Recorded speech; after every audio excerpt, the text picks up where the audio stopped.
Shalom umat Tuhan dimanapun berada. Senang sekali pada minggu pagi ini kita bisa berjumpa kembali untuk mendengarkan firman kebenaran. Sebab hanya itulah yang bisa menghidupkan kita. Sebelum itu mari kita tundukkan kepala. Kita minta pencerahan yang dari Tuhan. Mari kita berdoa. Bapa yang di surga, kembali kami menghadap hadirat-Mu. Ajari kami terus Tuhan, agar dari hari ke hari, dari tahun ke tahun, kami semakin dewasa di dalam Engkau dan semakin berkenan, sehingga kami pun boleh hidup sesuai kehendak-Mu. Bapa di surga, mohon pakai mulut hamba-Mu untuk menyampaikan kebenaran ini. Hanya di dalam nama Tuhan Yesus kami berdoa dan mengucap syukur. Amin.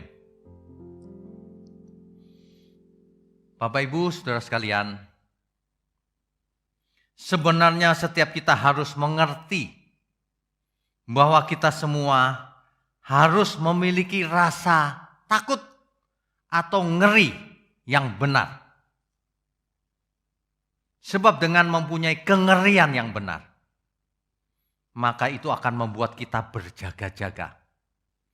Agar membuat kita bertobat, akan membuat kita belajar, tidak hidup sembarangan, takut akan Tuhan. Kengerian yang benar inilah yang akan menyelamatkan, yang akan mengingatkan kita terus. Alkitab jelas menegaskan akan hal ini. Cuma banyak orang sudah meninggalkan Alkitab. Coba kita baca. 1 Petrus pasalnya yang pertama, ayatnya yang ke-17. Jika kamu menyebutnya Bapa, yaitu Dia yang tanpa memandang muka menghakimi semua orang menurut perbuatannya, maka hendaklah kamu hidup dalam ketakutan selama kamu menumpang di dunia ini. Mengapa kita harus hidup ketakutan selama menumpang di dunia ini? Takut macam apa yang dimaksud oleh ayat ini? Ayat berikutnya. Sebab kamu tahu bahwa kamu telah ditebus dari cara hidupmu yang sia-sia, yang kamu warisi dari nenek moyangmu itu. Ditebus bukan dengan barang yang fana, bukan pula dengan perak atau emas, melainkan dengan darah yang mahal, yaitu darah Kristus yang sama seperti darah anak domba yang tak bernoda dan tak bercacat. Bapak Ibu sekalian, kita harus mengerti apa yang dimaksud dengan ketakutan di sini.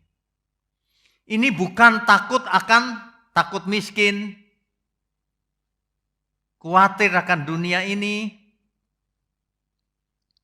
apalagi takut setan, genderuwo, pocong, dan sebagainya. Itu nothing buat kita. Yang kita takutkan bukan itu. Yang kita ngeri itu kalau hidup kita ini gagal di hadapan Tuhan. Ini taruhannya bukan hidup atau mati, bukan. Hidup, mati, atau binasa, kekal. Ini mestinya membuat kita ngeri loh. Jadi bukan takut akan teror, bukan. Takut kalau kita dianggap gagal oleh Tuhan. Sayang sekali, dunia hari ini banyak sekali gereja yang menawarkan keselamatan, ditawarkan dengan harga murah. Sehingga jemaat-jemaat tidak punya rasa takut sedikit pun. Tidak punya rasa ngeri sedikit pun. Mereka merasa sudah selamat asal ke gereja. Mereka merasa Tuhan di pihakku. Tuhanlah yang harus memberkati aku. Tuhanlah yang punya kewajiban membuat aku kaya. Waduh, ini sebabnya banyak jemaat Tuhan tidak punya rasa takut. terhadap Tuhan. Inilah yang ditawarkan oleh teologi kemakmuran. Kalau mau jujur banyak sekali yang mengajarkan teologi kemakmuran. Teologi hyper grace. Di Singapura itu laris manis teologi hyper grace. Ya. Apapun yang dilakukan Tuhan tidak marah. Tuhan itu Maha Pengampun. Keselamatan ditawarkan begitu murah. Sehingga orang yang ikut Tuhan cuma butuh ke gereja saja. Absen di gereja. Lalu memberi persepuluhan rajin. Sudah. Itu selamat katanya. Gak perlu perbuatan katanya. Gak perlu berbuat. Gak perlu melakukan apa-apa. Memangnya kita hidup tidak perlu melakukan kehendak Tuhan. Pakai pikirannya untuk mengerti Alkitab. Jangan pakai pikiran untuk membuat doktrin sendiri. Orang yang tidak melakukan kehendak Tuhan, perbuatannya nggak ada, tidak bakalan selamat. Ini sudah sering saya khotbahkan, iman dan perbuatan ya. Ada lagi yang mengajarkan asal kau mengaku dengan mulutmu Yesus Tuhan, selamat. Murah sekali harganya. Itu pasti bukan barang asli. Itu pasti palsu. Barang asli itu mahal harganya. Palsu itu pasti murah. Keselamatan yang murah itu pasti palsu, saudara. Sadar, jangan mau ditipu. Ada lagi yang asal kau Kristen kau pasti selamat. Asal sudah dibaptis sudah selamat, sudah lahir baru.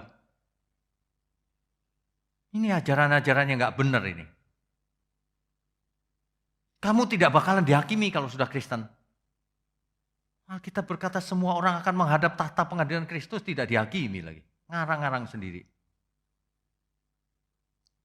Itulah sebabnya banyak orang hidupnya santai-santai. Tidak punya rasa takut, ngeri akan kekekalan. Santai-santai. Bahkan gak peduli sama sesama. Menikmati dirinya sendiri. Menikmati hidup. Tidak berusaha hidup kudus atau sempurna. Alasannya manusia gak bisa pak hidup kudus atau sempurna. Kan manusia biasa. Nanti di surga sempurnanya. Ini diajarkan loh oleh orang-orang yang bergelar teologi. Dunia ini sudah rusak.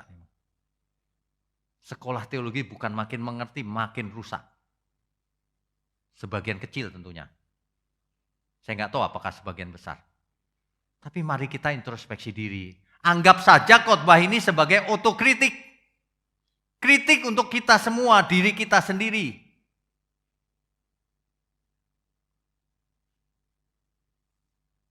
Ya.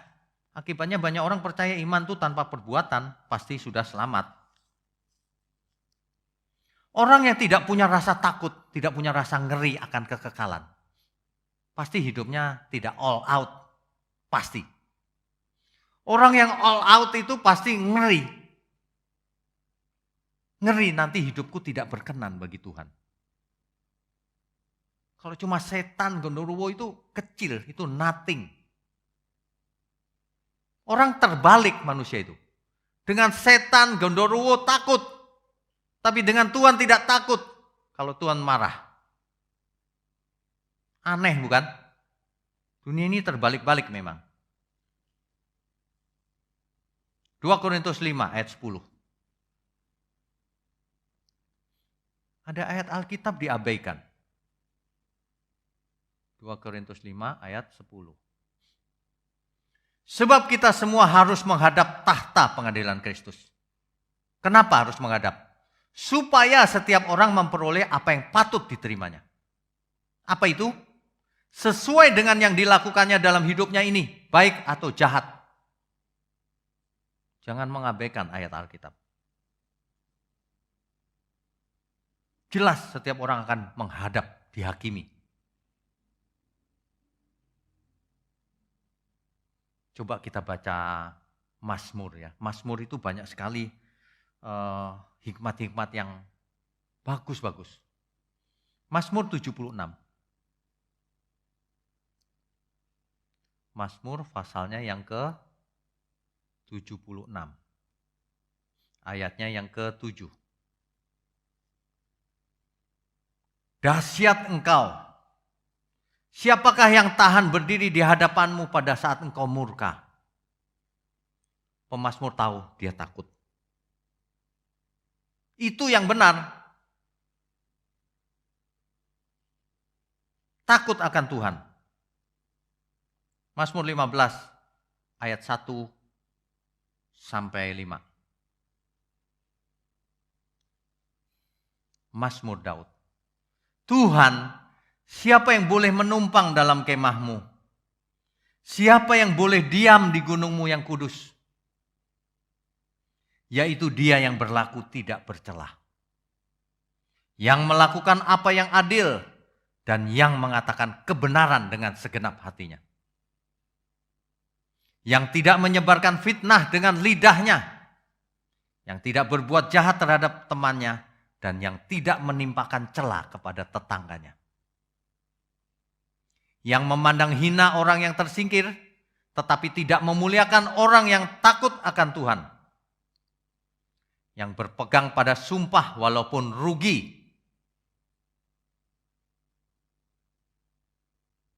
Yang tidak meminjamkan uangnya dengan makan riba. Dan tidak menerima suap melawan orang yang tak bersalah. Siapa yang berlaku demikian tidak akan goyah selama-lamanya. Ini pemazmur ini ribuan tahun yang lalu loh ditulisnya. Tapi sampai hari ini terjadi. Banyak orang yang hidupnya bercelah. Tidak adil. Tidak mengatakan kebenaran. Melainkan kebohongan. Yang suka menyebarkan fitnah dengan lidahnya. Saat ini dengan tangannya di sosial media. Yang berbuat jahat kepada saudaranya. Yang menimpakan celah kepada sesamanya. Memfitnah, membunuh karakter.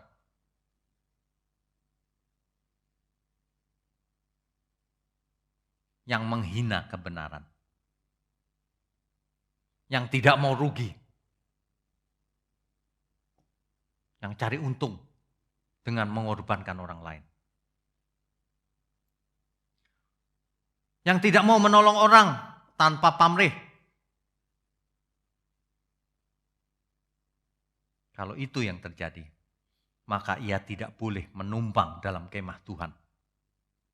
Maka ia tidak boleh naik ke gunung Tuhan yang kudus. Sebab tingkah laku orang seperti itu najis di hadapan Tuhan. Manusia hidup cuma sekali, tapi berani ya melakukan sesuatu yang Tuhan tidak suka. Coba kita baca nasihat Tuhan dalam Lukas 21 ayat 34 sampai 36. Jagalah dirimu supaya hatimu jangan syarat oleh pesta pora dan kemabukan serta kepentingan-kepentingan duniawi, dan supaya hari Tuhan jangan dengan tiba-tiba jatuh ke atas dirimu seperti suatu jerat. Manusia duniawi itu ya, dia menikmati hidupnya ke sana ke sini dengan menindas orang, menguntungkan diri sendiri. Yang penting dirinya sendiri, keluarganya happy, orang lain terserah. Kelihatan dari cara hidupnya super pelit. Kalau sama orang miskin menindas, sama orang yang lemah gak mau bela. Kelihatan meskipun ia rajin ke gereja. Bahkan seorang pembicara sekalipun, pengkhotbah sekalipun. Tapi kalau ia berlaku seperti itu, Tuhan menasihatkan sekali lagi sebelum kau mati. Jagalah dirimu supaya hatimu jangan syarat dengan oleh pesta pora dan kemabukan, serta kepentingan-kepentingan duniawi. Supaya hari Tuhan jangan tiba-tiba jatuh ke atasmu seperti suatu jerat. sebab ia akan menimpa semua penduduk bumi ini. Berjaga-jagalah senantiasa sambil berdoa, supaya kamu beroleh kekuatan untuk luput dari semua yang akan terjadi itu. Dan supaya kamu tahan berdiri di hadapan Anak Manusia. Supaya kamu tahan berdiri di hadapan Tuhan. Kalau kamu hidup dalam dosa, kamu gak bakalan tahan. Karena nanti bukan berdiri di hadapan Tuhan, tapi dibuang ke api kekal. Ada amin? Hari ini ada orang yang lebih parah dari itu. Galatia 1 ayat 8-9.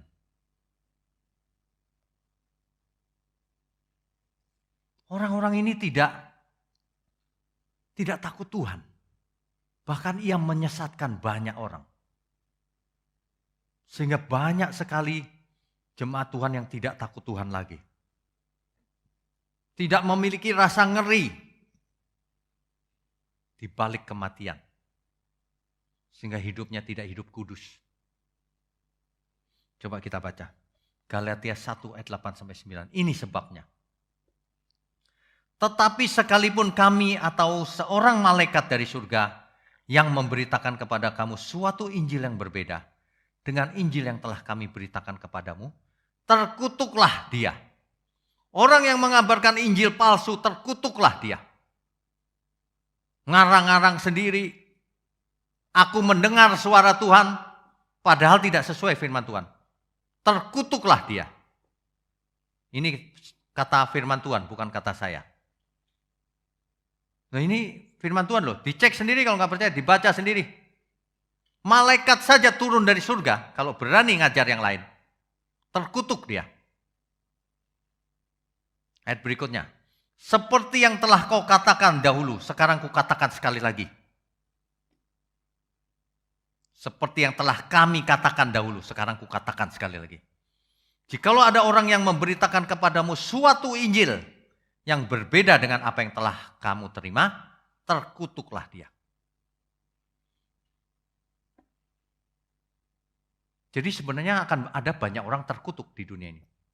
Karena mengabarkan Injil yang lain. Injil kemakmuran, Injil hyper grace, Injil mistik, lawan setan pakai semprotan baygon kali ya. Setan disamakan dengan nyamuk.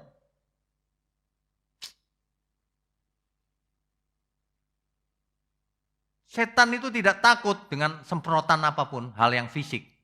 Yang ia takutkan hanyalah orang benar. Karena ada roh Allah dalam diri kita. Amin ya. Kalau ada di antara saudara yang masih suka bohong, Injil palsu, cepat bertobat. Kalau ada di antara saudara jemaat yang selalu mendengar sukanya dongeng-dongeng begitu, cepat bertobat. Nanti kok terlambat ya.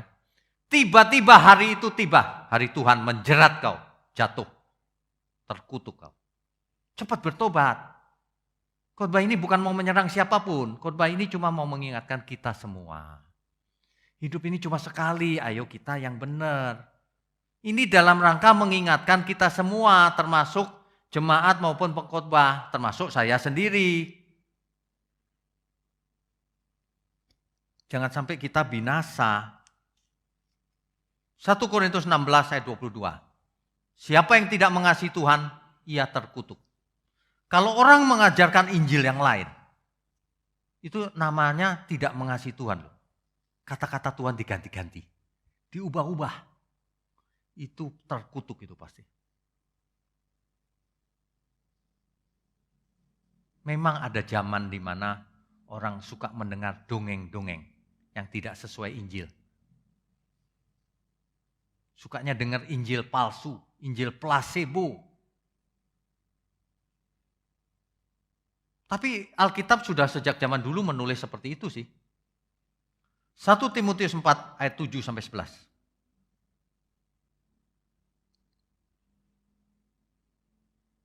Tetapi jauhilah takhayul dan dongeng nenek-nenek tua. Ini yang nulis Rasul Paulus, bukan saya. Jauhi. takhayul dan dongeng nenek-nenek tua itu. Latihlah dirimu beribadah. Latihlah dirimu beribadah yang benar maksudnya.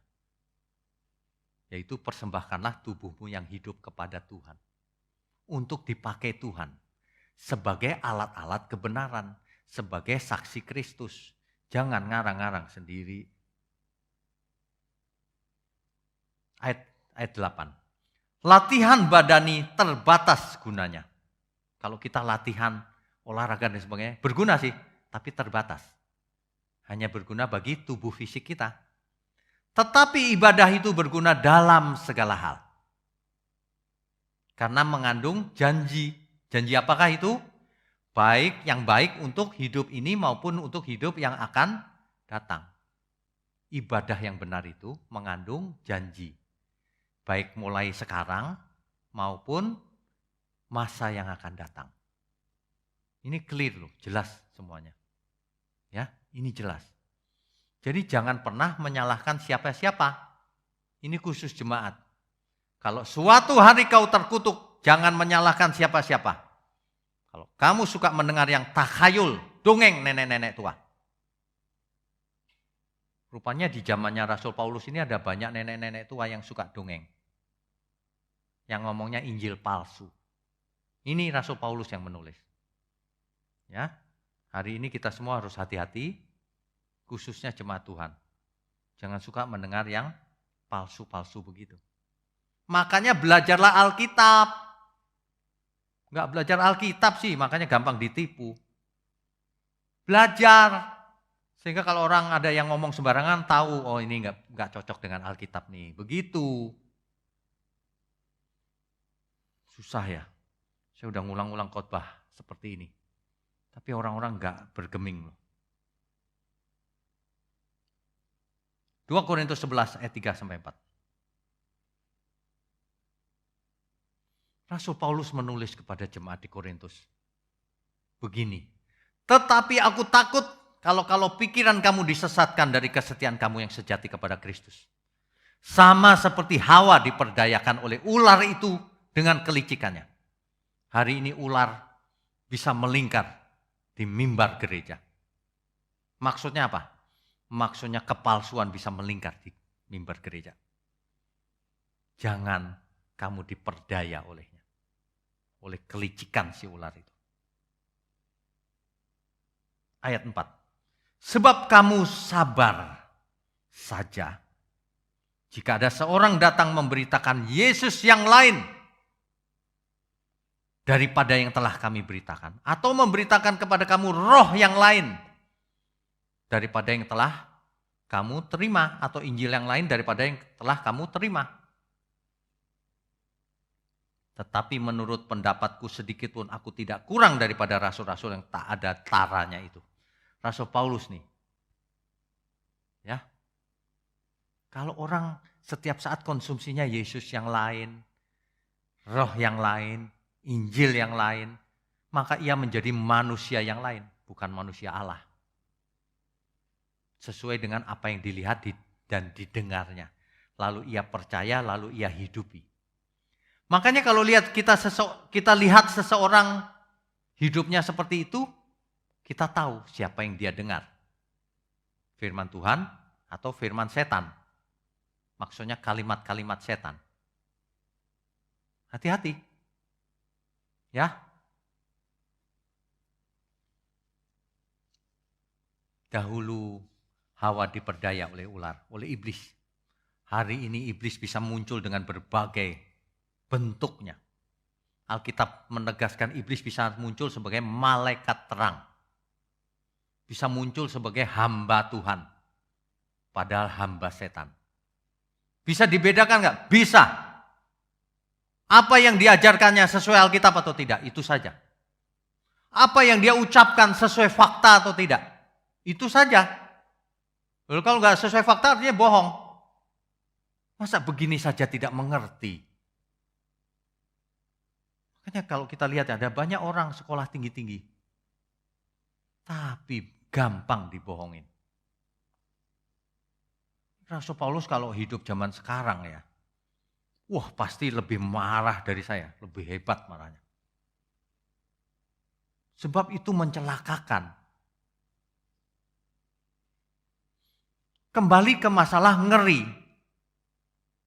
Kita itu harus memiliki takut dan ngeri dan gentar yang benar. Alkitab itu mencatat loh. Seorang yang melayani saja. Yang mengusir setan pakai nama Yesus. Yang mengusir, yang menyembuhkan orang sakit dengan nama Tuhan. Yang berbuat mujizat dengan nama Tuhan. Itu pelayan Tuhan. Jabatannya bisa binasa. Binasa. Karena tidak melakukan kehendak Tuhan, kehendak Bapa. Lalu ia melayani apa itu? Ya bisa saja motifnya macam-macam. Supaya dikultuskan. Macam-macam. Motif manusia Tuhan tahu. Kita tidak tahu. Makanya kita tidak boleh menghakimi. Tapi kita mesti punya kengerian yang benar ini. Sebab kalau ditolak Tuhan, binasa kita. Untuk itu saya ingatkan kita harus kembali ke Alkitab. Ada amin semua ya? Alkitab itu dimulai dengan anugerah memang. Ketika manusia jatuh dalam dosa, maka anugerah Tuhan disampaikan. Yaitu nubuatan di Kejadian 3 ayat 15. Keturunan perempuan ini akan meremukkan kepala si ular. Nanti akan ada keturunan perempuan ini yang meremukkan kepala si ular. Yang membinasakan pekerjaan iblis. Yaitu Sang Mesias, Tuhan Yesus. Dimulai dari sana, manusia berdosa tidak berdaya, harus binasa, tapi Tuhan memberikan anugerah. Itu benar. Roma 5 ayat 8. Coba kita baca ya. Roma pasalnya yang ke-5 ayatnya yang ke-8. Akan tetapi Allah menunjukkan kasih-Nya kepada kita oleh karena Kristus telah mati untuk kita ketika kita masih berdosa. Benar, itu sangat benar. Kita belum lahir bahkan, Tuhan sudah mati buat kita. Amin ya. Itu sebabnya anugerah itu diberikan cuma-cuma. Kita nggak tahu diberi. Cuma-cuma bukan? Nah, di masa lalu anugerah itu memang diberikan cuma-cuma. Itu benar. Sehingga Tuhan Yesus berkata di kayu salib, Yohanes 19 ayat 30, sudah selesai. Tetelestai. Nislam dalam bahasa Ibrani. Tetelestai itu sudah selesai. Apanya yang sudah selesai? Nah, ini yang harus dimengerti. Banyak orang berpikir sudah selesai, kita semua sudah selamat. Makanya tidak punya kengerian yang benar. Tidak memiliki kengerian surgawi. Takutnya malah sama setan, takut mati, takut sakit, takut miskin. Tetelestai berasal dari kata teleo. Artinya mencapai tujuan. Tujuannya sudah tercapai. Sudah selesai. Sudah sempurna. Itu artinya ya. Nislam sudah selesai. Sudah damai. Lebih tepat lagi, sudah lunas dibayar. Itu arti tetelestai, nislam. Ya, sudah lunas dibayar. Lebih hebat lagi, Roma 6 ayat 10. Roma 6 ayatnya yang ke-10. Sebab kematiannya adalah kematian terhadap dosa. Satu kali dan untuk selama-lamanya. Dan kehidupannya adalah kehidupan bagi Allah. Jadi nislam ini, sudah lunas ini, cuma sekali bayarnya, bukan cicilan. Sekali, selesai, lunas untuk selamanya. Begitu. Amin ya. Kita sungguh bersyukur kalau semuanya sudah lunas dibayar oleh Tuhan Yesus. Di kayu salib. Nislam. Kata yang sama, shalom. Sudah damai. Itu dia. Hutang dosa sudah dibayar lunas. Dosa itu hutang. Dalam perspektif Alkitab, dosa itu adalah hutang. Makanya harus dibayar. Yang bayar adalah Tuhan Yesus. Lunas. Kita dahulu adalah budak daripada dosa. Setelah dibayar lunas, kepemilikannya pindah kepada Tuhan Yesus. Asik dong. Ya, kita bersyukur. Enak dong. Kita tidak usah berbuat apa-apa. Nah, itu baru salah. Sebab setelah kita dimiliki oleh Tuhan Yesus, kita menjadi miliknya. Kita harus melakukan kehendak Tuhan kita, Tuhan Yesus. Nanti dibaca di rumah seluruh kitab Perjanjian Baru.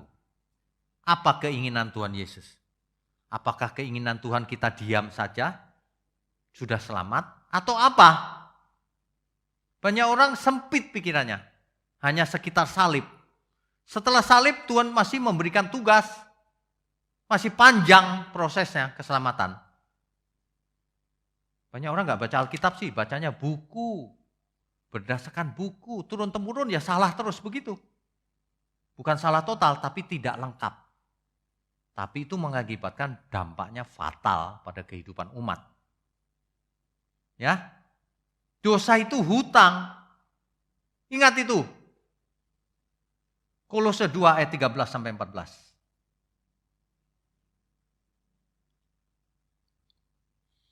Kamu juga, meskipun dahulu mati oleh pelanggaranmu, dan oleh karena tidak disunat secara lahiriah, telah dihidupkan Allah bersama-sama dengan Dia, sesudah Ia mengampuni segala pelanggaran kita. Ayat berikutnya, dengan cara apa? Dengan menghapuskan surat hutang. Jadi kita punya surat hutang, tapi sudah ditebus oleh Tuhan Yesus. Dihapuskan surat hutangnya. Waduh, ini dia. Ingat, yes, aku sudah tidak punya hutang. Ingat, dengar, kita sudah menjadi milik Tuhan. Apa kehendak Tuhan? Coba baca semua perumpamaan yang Tuhan ajarkan. Coba dibaca semua ajaran Tuhan Yesus. Nanti kita akan mengerti bahwa yang dimaksud sudah selesai di kayu salib adalah tugas yang diberikan Bapa kepada Tuhan Yesus. Tapi setelah itu Tuhan berkata begini, sama seperti Bapa mengutus aku mengutus kamu, kita semua. Jadi kita sedang diutus Tuhan, masih ada tugasnya. Ada amin? Amin ya. Nah, hutang yang tidak dibayar itu binasa. Kita punya hutang enggak sebenarnya? Oh sudah enggak punya Pak, sudah lunas dibayar Tuhan Yesus. Betul? Hutang terhadap dosa betul. Tapi setelah ditebus kita berhutang enggak? Jangan pakai pikiranmu sendiri. Pakailah pikiran Alkitab, pikiran Tuhan. Ya, coba kita periksa dengan jujur apakah kita punya hutang atau tidak.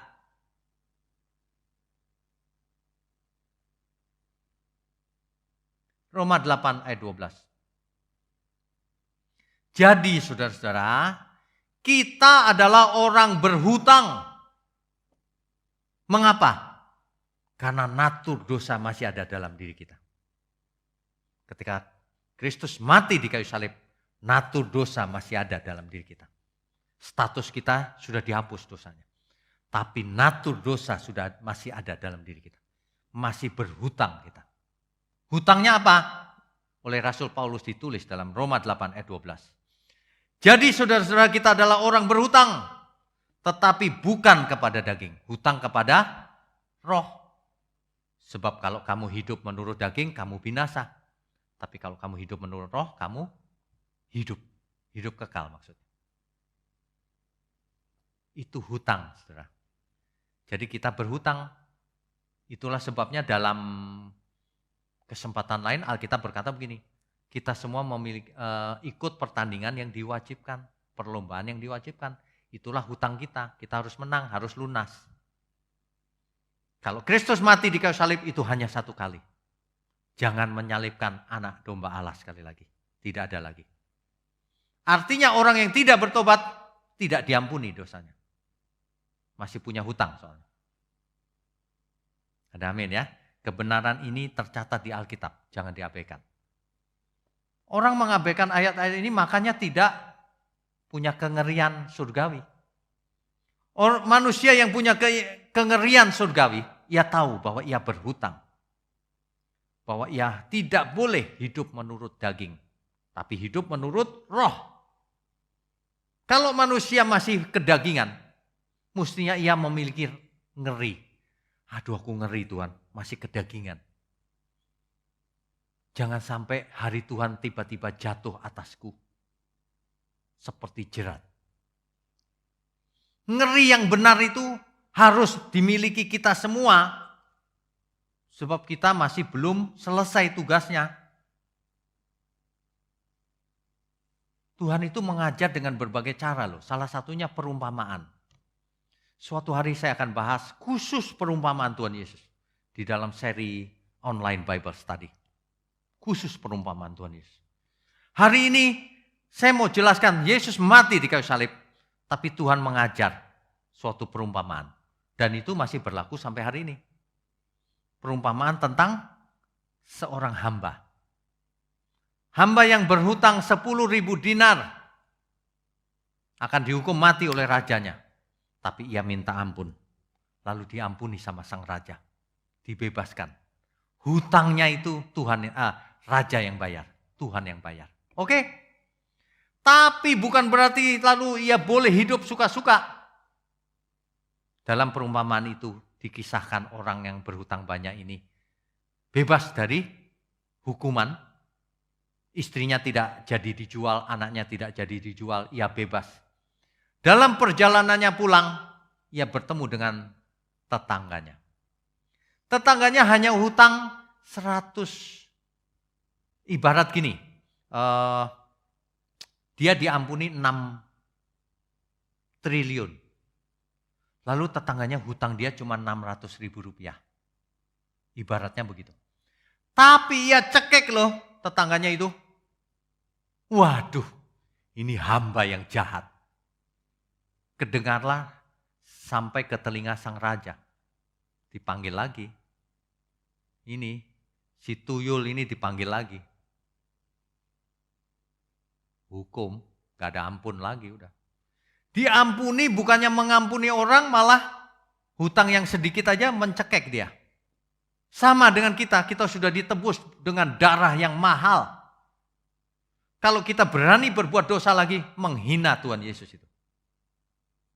Hutang, kamu berhutang supaya hidup menurut roh, jangan hidup menurut daging. Amin ya. Kalau sudah begini maka kita ngeri. Sebab natur dosa masih ada dalam diri kita. Sebab kadang-kadang kita berbuat dosa. Salah bicara. Salah gak sengaja. Sebab kita ingat perintah Tuhan Yesus. Kamu harus sempurna seperti Bapa sempurna. Nah ini loh yang tidak dimiliki oleh banyak umat Tuhan zaman sekarang. Karena Injil palsu. Karena diberitakan kita sudah selamat tanpa perbuatan. Padahal kita harus ngeri. Kita harus hidup menurut roh. Perintah Tuhan. Kita harus memiliki kengerian yang benar. Kalau enggak ya enggak selamat kita. Ya.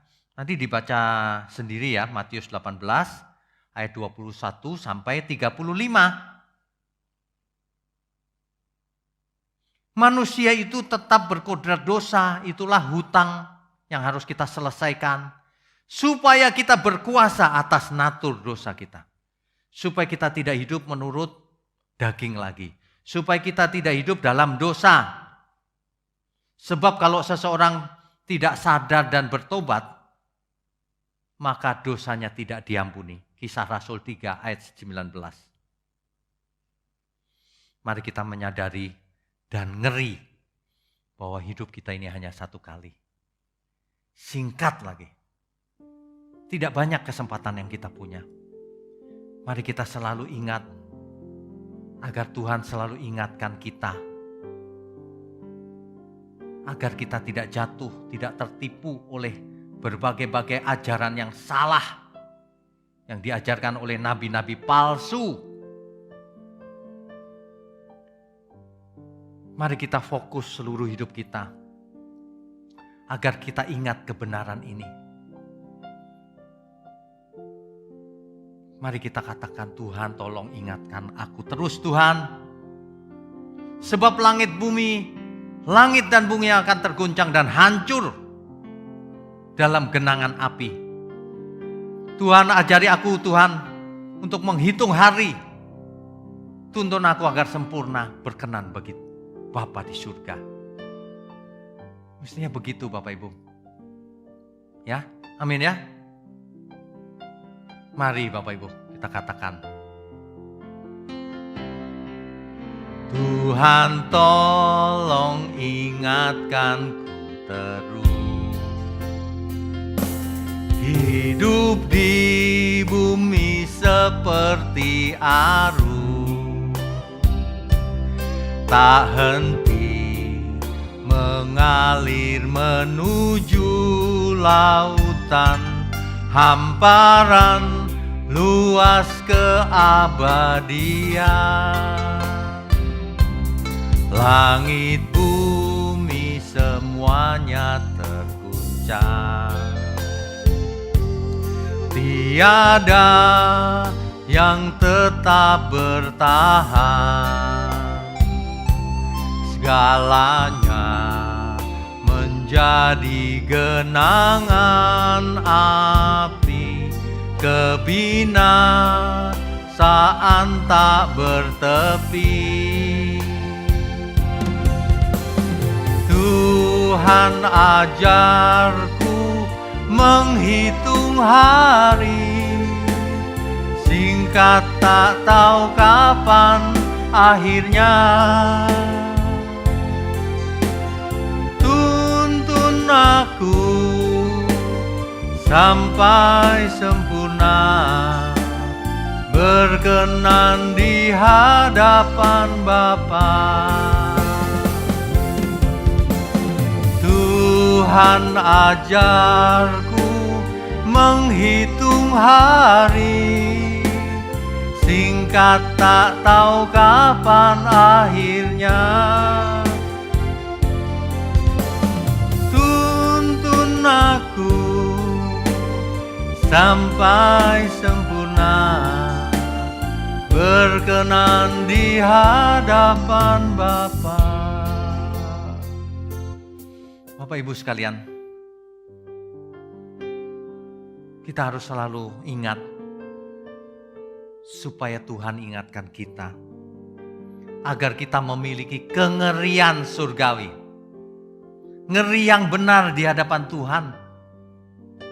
Sebab hidup di bumi ini seperti arus, tidak pernah berhenti, mengalir terus menuju masa depan, seperti lautan, hamparan luas di keabadian, menuju kekekalan maksudnya.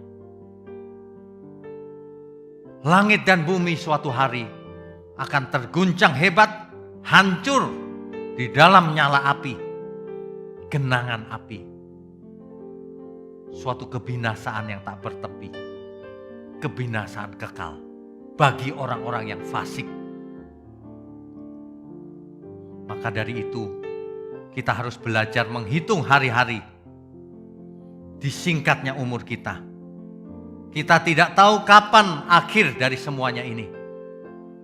Tapi yang harus kita ingat, Tuhan tuntunlah aku sampai sempurna, berkenan di hadapan Bapa. Amin ya Bapak Ibu ya. Mari kita miliki kengerian yang benar. Jangan hidup santai-santai menikmati diri sendiri. Katakan sekali lagi Bapak Ibu. Tuhan tolong ingatkanku terus. Hidup di bumi seperti arus, tak henti mengalir menuju lautan, hamparan luas keabadian. Langit bumi semuanya terguncang, tiada yang tetap bertahan. Segalanya menjadi genangan api, kebinasaan tak bertepi. Tuhan ajarku menghitung hari, singkat tak tahu kapan akhirnya. Tuntun aku sampai sempurna, berkenan di hadapan Bapa. Tuhan ajarku menghitung hari, singkat tak tahu kapan akhirnya. Tuntun aku sampai sempurna, berkenan di hadapan Bapa. Bapak Ibu sekalian, hidup ini singkat. Mari kita belajar yang benar. Mari kita ngeri dengan menghadapi kekekalan. Itulah yang justru mengingatkan kita terus. Amin. Jemaat Tuhan dimanapun berada, khususnya jemaat GSKI Pantai Indah Kapuk, mari kita selalu ingat setiap saat untuk berkenan bagi Tuhan. Untuk Bapak Ibu yang di luar kota, Bapak Ibu bisa menjadi jemaat kita, jemaat online. Sebab zaman sekarang kita sudah online, bisa menjadi jemaat. Silakan mendaftar kepada Saudari 20 di nomor-nomor yang tersedia. Amin ya, mari kita berdoa. Bapa di surga, terima kasih untuk anugerah-Mu, terima kasih untuk kesempatan yang masih ada di sisa umur hidup kami. Kami mau selalu ingat Tuhan, bahwa kami mengalir menuju keabadian bersama Tuhan. Mohon berkati channel GSKI Pantai Indah Kapuk. Juga mohon berkati semua pihak yang mendukung pekerjaan Tuhan di tempat ini. Baik dukungan jasmani maupun dukungan doa. Semua dukungan Tuhan. Juga berkati kami semua, seluruh umat-Mu di seluruh dunia. Terima kasih Bapa. Terima kasih. Kami sambut segala berkat yang turun dari surga. Dalam nama Bapa, Putra, dan Roh Kudus. Dalam nama Tuhan Yesus Kristus. Haleluya. Amin. Saudara sekalian, bicara soal kebenaran, setiap orang merasa benar. Makanya semua kecap di nomor satu kan. Ada orang yang mengatakan saya paling benar, ini paling benar, itu paling benar. Mana sebenarnya yang paling benar? Oleh sebab itu, hadiri seminar 7 natur kebenaran dan aplikasinya. Seminar ini wajib dihadiri oleh para teolog, apologet, pengkhotbah, bahkan oleh para jemaat sendiri. Agar kita bisa membedakan manakah yang benar, manakah yang salah. Inilah alat uji kebenaran yang sangat objektif dan alkitabiah. Pastikan saudara ikut dan ajak seluruh saudara dan sahabat-sahabat. Bapak-bapak dan ibu-ibu yang terkasih dimanapun berada, yuk kita belajar pelajaran Alkitab bersama secara online. Setiap hari Rabu jam 7 malam bersama pendeta Bapak Wignio Tanto secara online, bisa melalui Zoom. Tetapi kita harus mendaftarkan dulu ke nomor berikut ini. Selamat bergabung dan Tuhan Yesus memberkati.